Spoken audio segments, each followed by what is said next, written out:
On the 8th of May 1945, Field Marshal Wilhelm Keitel signed the German Instrument of Surrender, signalling the end of the war in Europe.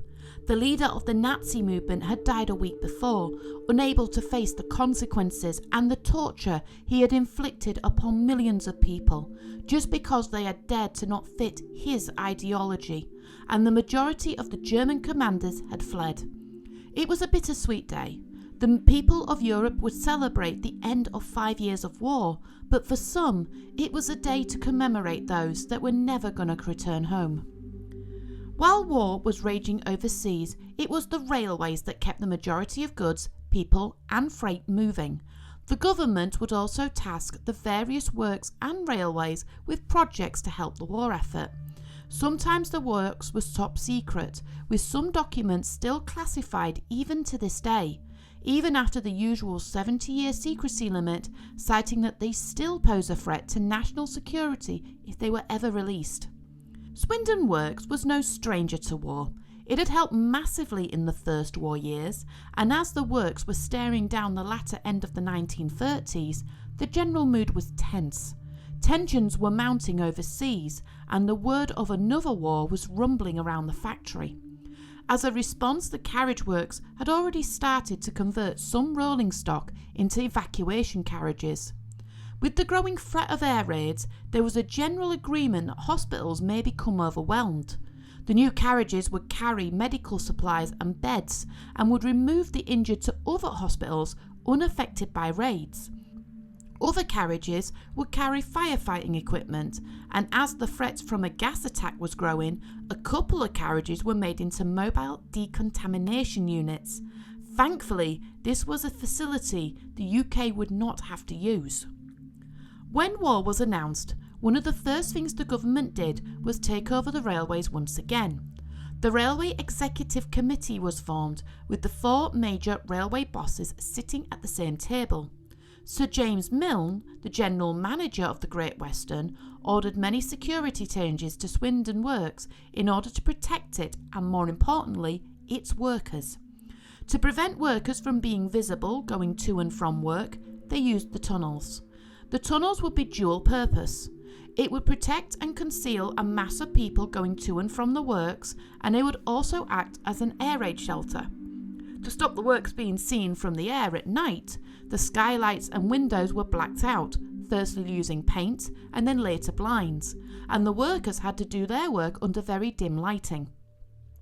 It wasn't long before arrangements were made to have roof spotters whose mission it was to spot enemy aircraft. As the works was on the highest point in the town, it made sense to post several lookouts, while some of the works' flat roofs provided the perfect spot to set up mounted machine guns that were capable of cutting down enemy planes before they became a threat. Unlike some works, Swindon was not immediately converted into making goods just for the war effort. The war was raging and the troops needed equipment, but back home, tracks still needed maintaining, infrastructure still needed to be tended, and engines still needed to be built. Milne hoped that this is what Swindon's primary purpose would be. One of the first jobs Swindon would take on was the conversion of 90 060 tender locomotives so they'd be able to help with the war abroad. As materials were getting scarce, several trains were sent around the network so that they were designed to collect anything surplus. From textiles to rubber, nothing was considered waste. The trains would help supply Swindon without compromising any vital material. Despite Milne's hope that the works would refrain from any deviance from railways, it was clear that this was not going to happen, and like others, it was visited by officials who were checking its suitability for making armaments. The men were impressed with the facility, and pressure was put on the Great Western higher-ups to give the green light.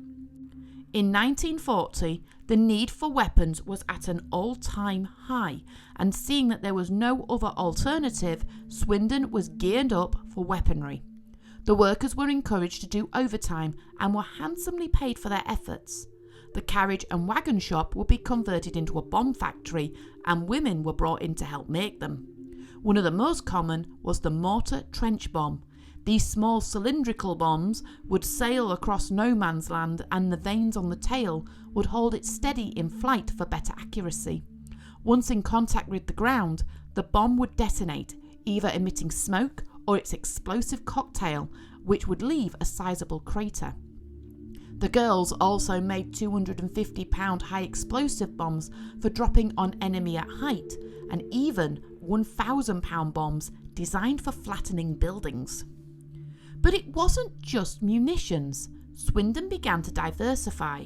Bombs was still its main output, but now searchlights and parts for both aircraft and gun mountings were now rolling out at the factory. One of the largest production contracts was for the manufacture of tank turret rings. Surprisingly, the works had the perfect tools to make these. Its wheel-making shop was transformed, and it was a simple process to add the teeth for the gears. Each ring did take around 4 to 5 hours to make, depending on the size of the ring. Approximately 250 rings were made monthly, costing between £9 to £11 per ring.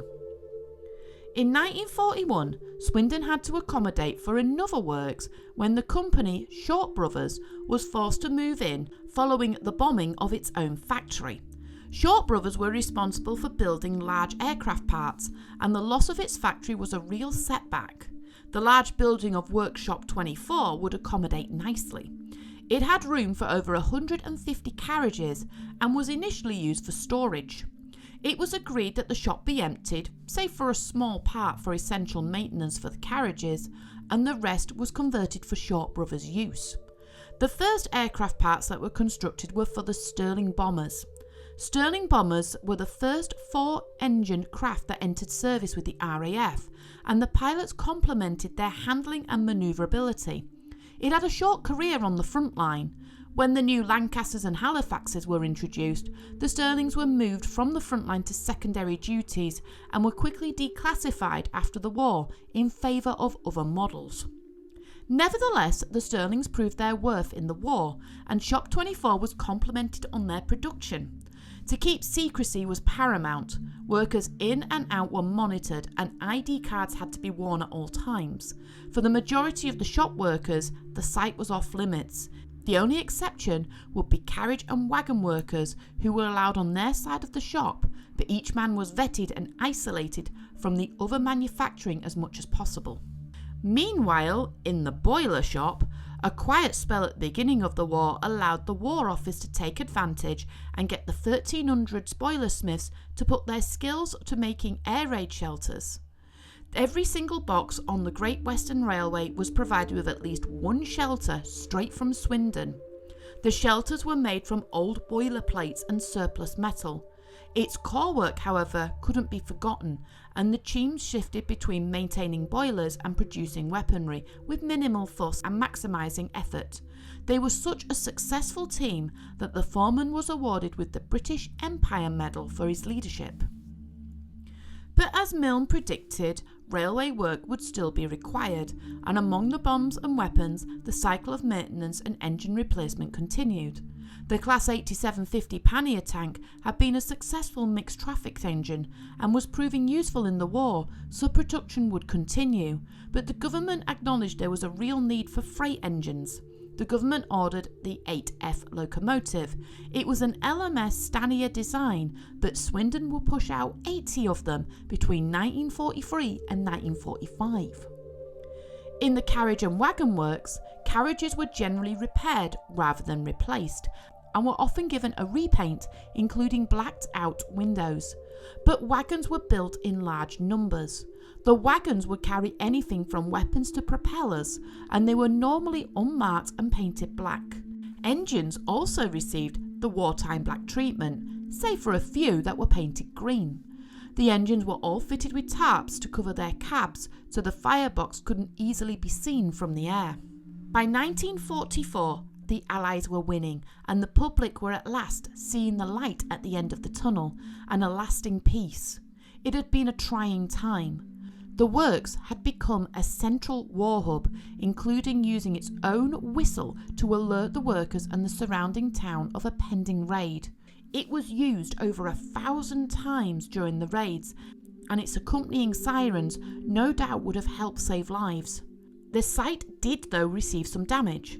The north end of the carriage works and the gasworks were badly damaged in the raid, and there was serious concern that the gasworks, if it was hit, would take the majority of Swindon Works with it.